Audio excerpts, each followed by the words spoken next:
Before you see it, you smell it. Not incense alone, but something deeper. Burnt offerings, cedar wood, oil, blood, smoke rising into the sky in steady, unbroken columns. Jerusalem is already awake. The city moves in layers, pilgrims ascending narrow streets, priests preparing rituals, merchants positioning themselves near the outer courts. Everything flows upward, because everything here leads to one place, the temple. You stand at the lower part of the city, and at first it is hidden, masked by walls, by elevation, by the density of structures that press against one another. But then you climb, step by step, stone beneath your feet, worn by generations before you. The air changes as you rise, thinner, clearer, filled with something that feels almost expectant. And then you see it, the Temple of Solomon. Not imagined, not symbolic, real and overwhelming. It rises above everything else, not just in height, but in presence. Built upon Mount Moriah, it dominates the landscape, commanding attention from every direction. The structure is not chaotic, it is precise, ordered, every line intentional, every measurement significant. The outer walls form a vast rectangular enclosure, massive stones fitted together so tightly they appear seamless. Some blocks are enormous, carved and placed with a level of skill that defies simple explanation. This is not just construction, this is declaration. Because the temple does not exist quietly, it announces itself. You move closer, the gates stand open but not casually. They are guarded, structured, controlled. Entry is not random, movement is guided. Because this place is not like the rest of the city, it is set apart. You pass through the outer gate, and immediately the space opens. The court of the Gentiles stretches wide before you, an expansive area where people gather, move, observe. It is the closest most will ever come. And even here, the scale is staggering. Stone pavement spreads across the ground, reflecting light upward. Colonnades line the edges, rows of towering pillars supporting covered walkways where teachers speak, debates unfold, and life interacts with the sacred. The sound is constant, voices, footsteps, animals. Because worship here is not silent, it is active. You walk forward deeper into the complex, and then you see the barrier, a low stone wall, not imposing in height, but absolute in meaning. Beyond this point, access changes, inscriptions warn clearly, only Israelites may pass further. Because the closer you move toward the center, the more restricted it becomes. You step through, and the atmosphere shifts immediately. Less noise, less movement, more focus. This is the court of women, still accessible, still active, but more contained. Offerings are brought here. People gather with purpose, not just presence.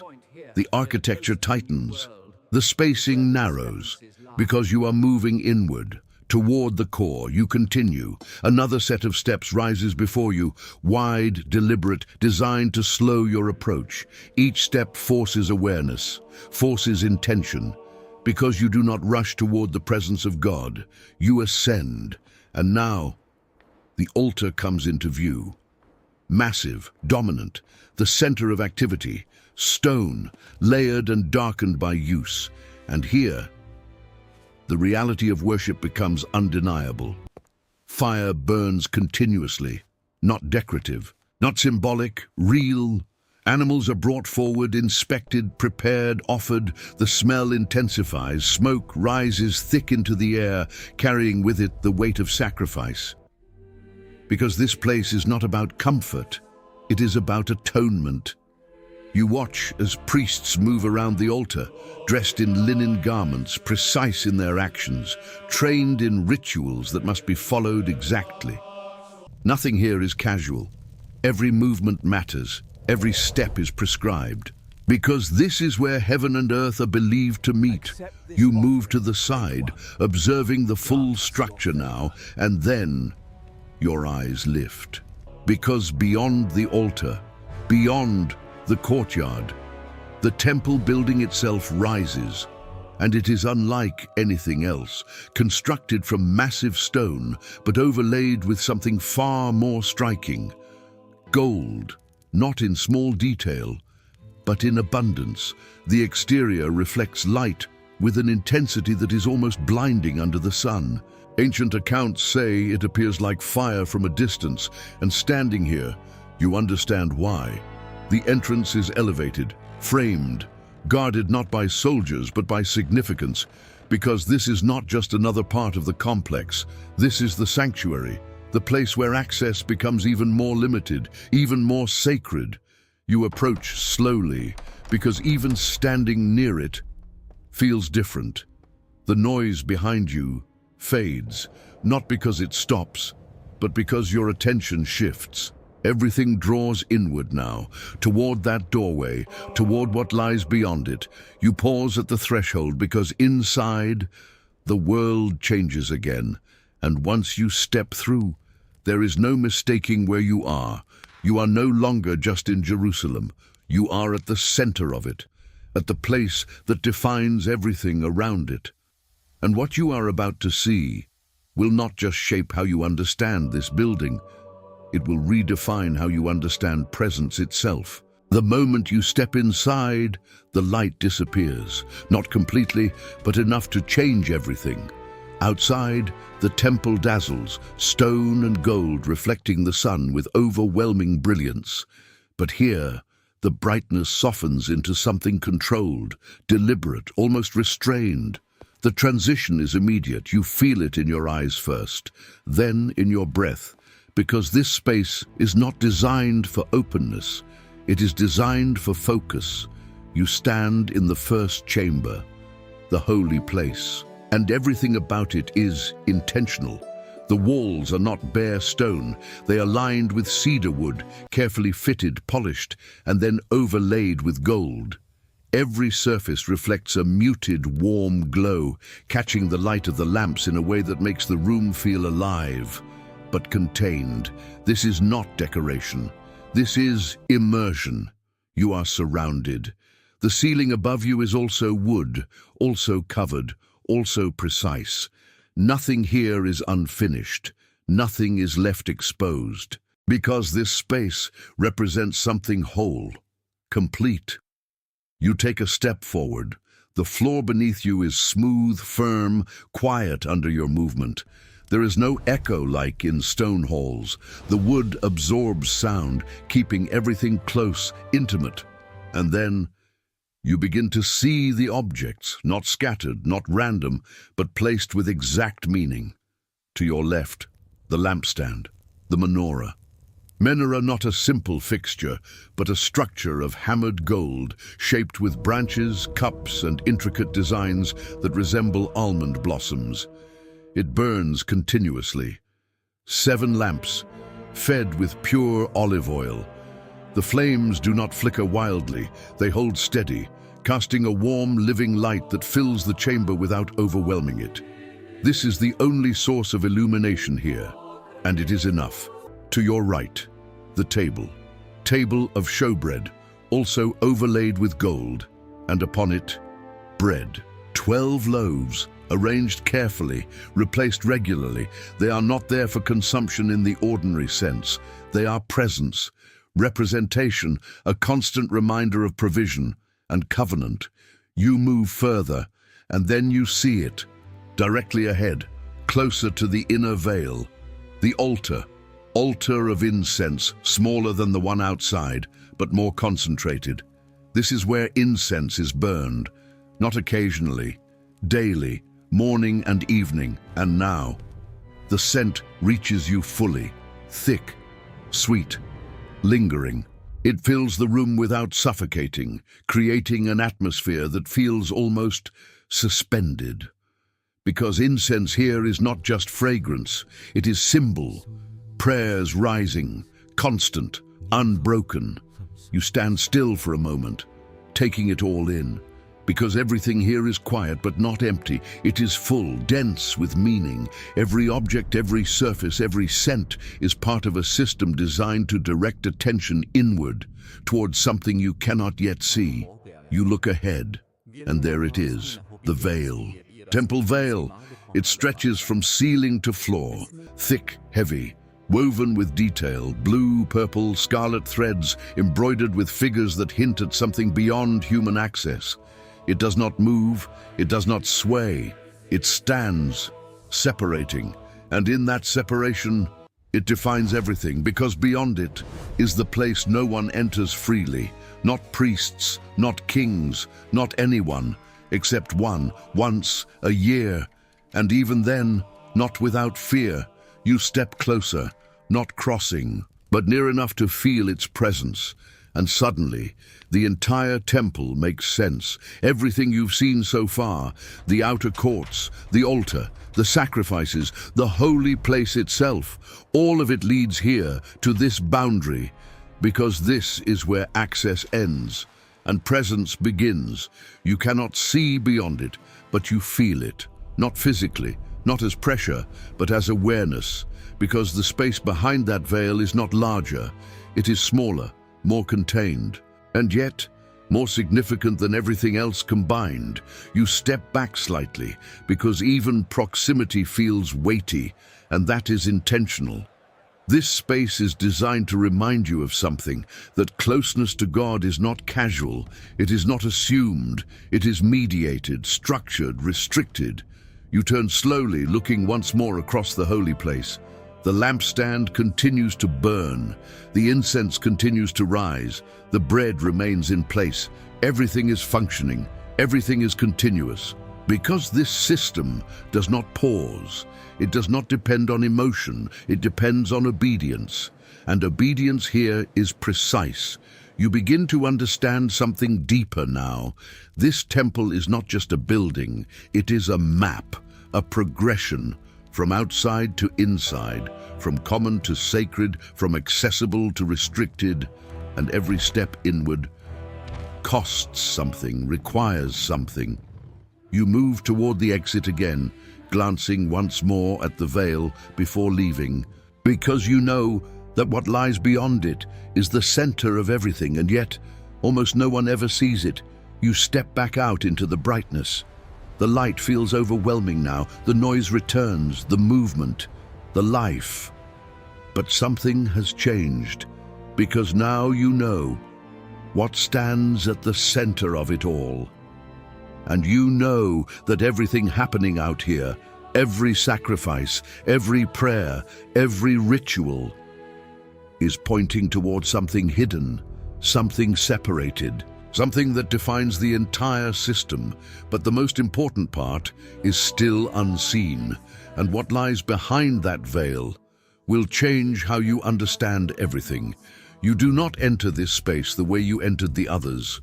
There is no crowd, no movement, no constant flow of people passing through, because beyond the veil, there is no traffic, only one man, once a year, and even that moment is approached with fear. You stand before it again. Temple veil thick, immovable, a boundary not just of fabric, but of reality. Because everything on this side is human space, but beyond it is something else. You do not see the veil move, you do not watch it open, because that is not how this moment works. Instead, you step into understanding, reconstruction, a careful unfolding of what lies behind it, and suddenly, you are there. The space is smaller than you expect, not expansive, not grand in scale, but concentrated. Every dimension precise, every proportion intentional, and immediately you notice the difference. There is no lampstand here, no external source of light, and yet the space is not dark. It is filled with a kind of presence that does not depend on flame, not bright, not blinding, but unmistakable. You look around. The walls are overlaid with gold, just like the holy place, but here it feels different, more complete, more absolute, because nothing here distracts, nothing competes. There are no multiple objects, no variety, only one. At the center, the Ark of the Covenant. It rests on the floor, positioned exactly, aligned perfectly within the space. a chest of acacia wood, overlaid with gold inside and out, not large, not towering, but undeniably central, because this is not about size, it is about meaning. You step closer, the details come into focus. The poles remain at its sides, never removed, always ready, because this object is not meant to be handled casually.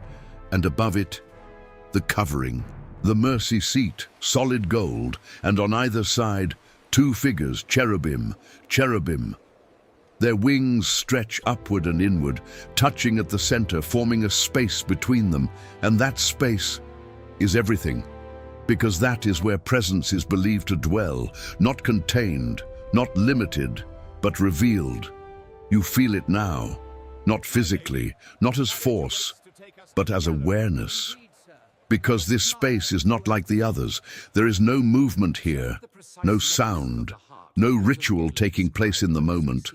Only stillness. And that stillness is not empty, it is full.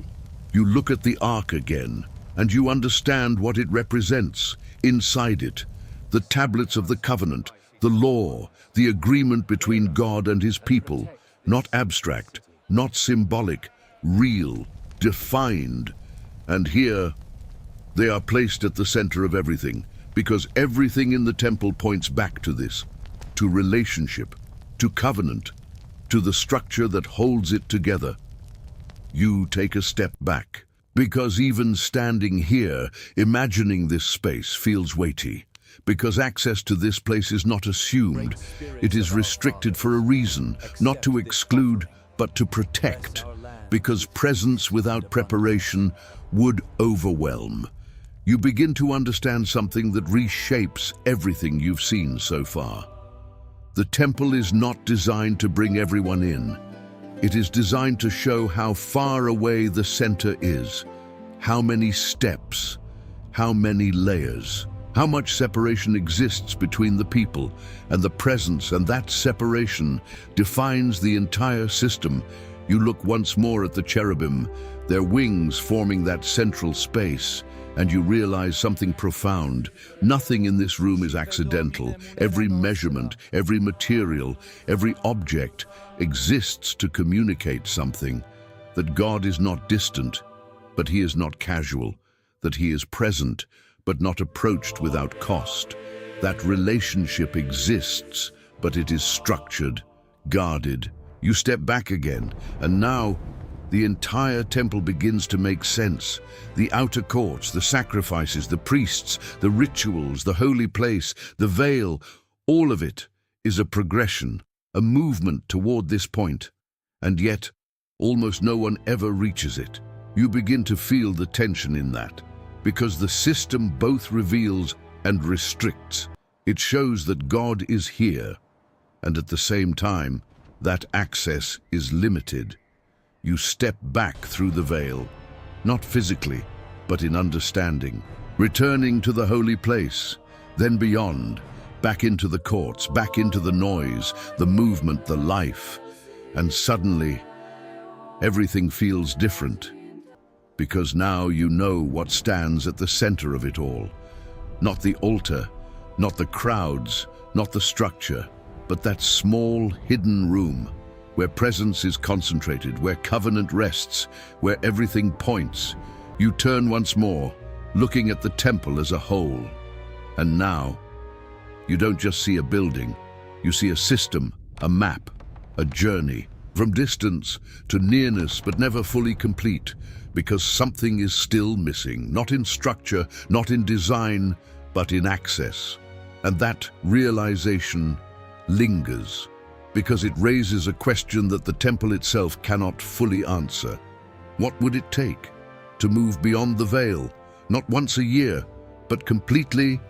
And that question will echo far beyond this building, far beyond this time. But for now, the temple stands, complete, magnificent, precise, and yet pointing towards something still to come. You step back into the outer courts again. The noise returns in full.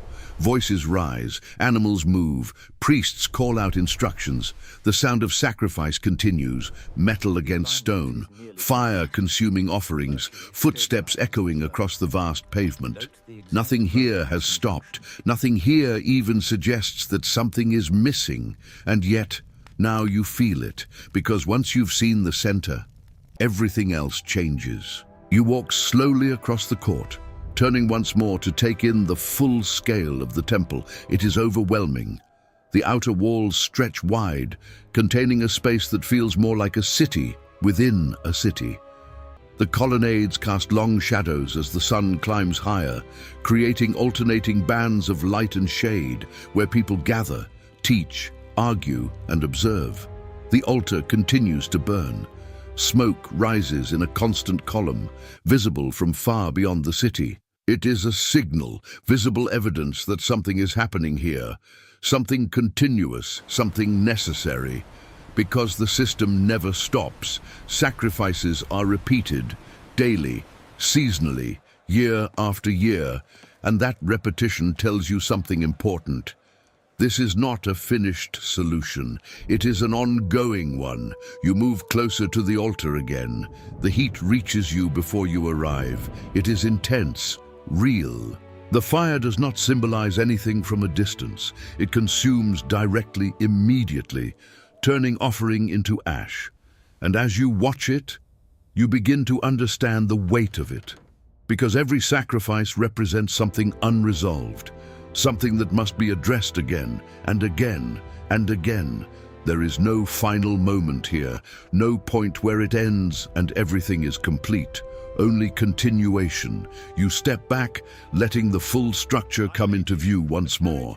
From the outer courts, to the inner courts, to the holy place, to the veil, to the Holy of Holies, layer upon layer, distance upon distance, and suddenly you see it clearly, not just as architecture, but as tension. Because everything about this place says two things at once. God is here, and you cannot fully approach him.